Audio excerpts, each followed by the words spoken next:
Welcome to NewYorkTrue.com. It's an underappreciated fact that the MTA is a state agency, not a city agency, and that the governor has more appointees to the board of the MTA than the mayor does. The MTA operates several major transportation systems in addition to the New York City subway and bus systems. It also operates 2 suburban rail lines and suburban bus lines, as well as 7 bridges and 2 tunnels within New York City. Moving control of the MTA from the state to New York City has been discussed throughout the mayoral campaign. It's viscerally appealing, but in reality enormously complicated. We spoke with Joe Lhota outside of the candidate forum in Rockaway last night.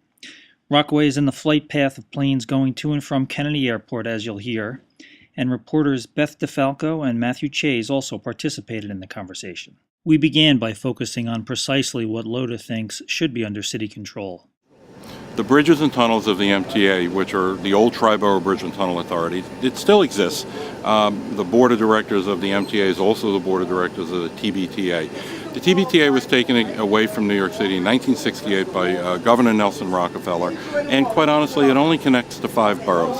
I can name each and every one of the bridges for you, but there's no reason in the world why a state authority is controlling all of the bridges. It should be controlled by the mayor and the city council and allow us to really control our transportation destiny. The entire transportation system in New York City is balkanized.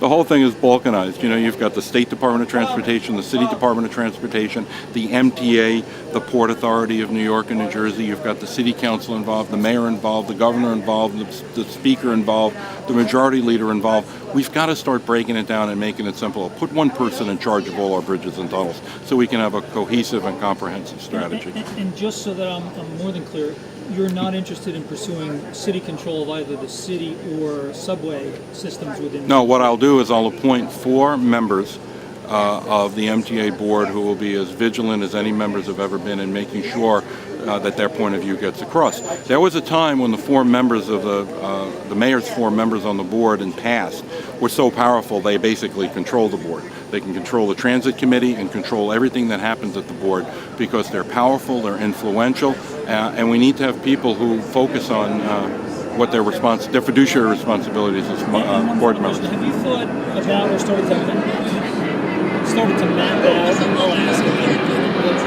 map out how that could actually happen legislatively? Presumably the legislature and the governor are going to be loath to give up the cash producing part of the system. And why or how do you think they might agree to that?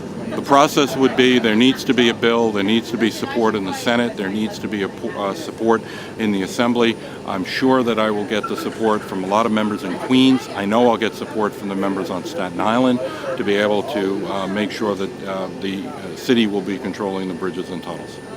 Why not ask for full control over everything? Because it's a regional transportation authority. It runs the Long Island Railroad that goes all the way out to Montauk.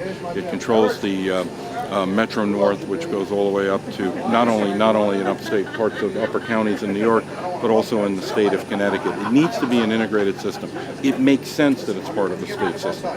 The city can have, and always does have, its 4 members actually comprise the transit committee who make decisions on new services, on what's cut back, on the subway system.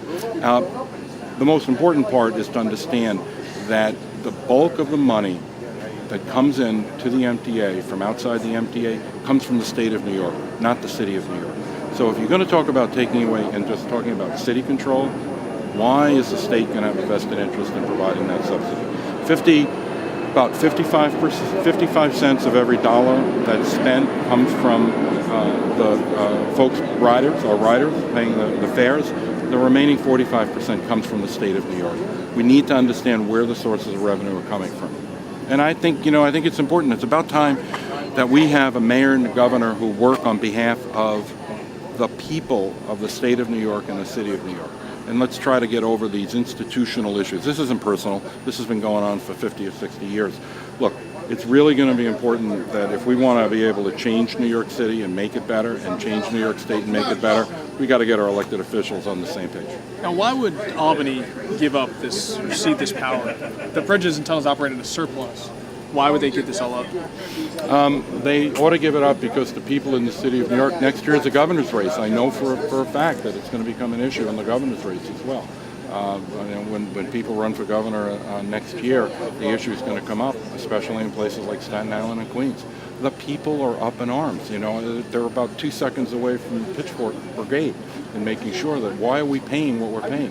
Why do I have to pay to leave the Rockaways, Queens, and go to Queens? It doesn't make sense. It's hindering economy. Is that enough pitch? Just angry residents in New York City. I mean, they got to contend with the rest of the state. Why would they give it up? Would that be enough to overwhelm Votes count. folks in Albany? Votes count. Votes mean something. They really do. And by the way, it's not money that's going to Albany. It's money that's staying within the MTA system. The reality is they need to find a way to properly fund. I mean, if you look at the IBO report that came out, I believe it was yesterday, where it talked about the fact that New York State, when it provides a subsidy to the mass transit, it ranks 15 out of 15. There are 15 states that have mass transit systems in the United States. There was a time when the subsidy given by the state of New York ranked number 1. It's now ranked 15th.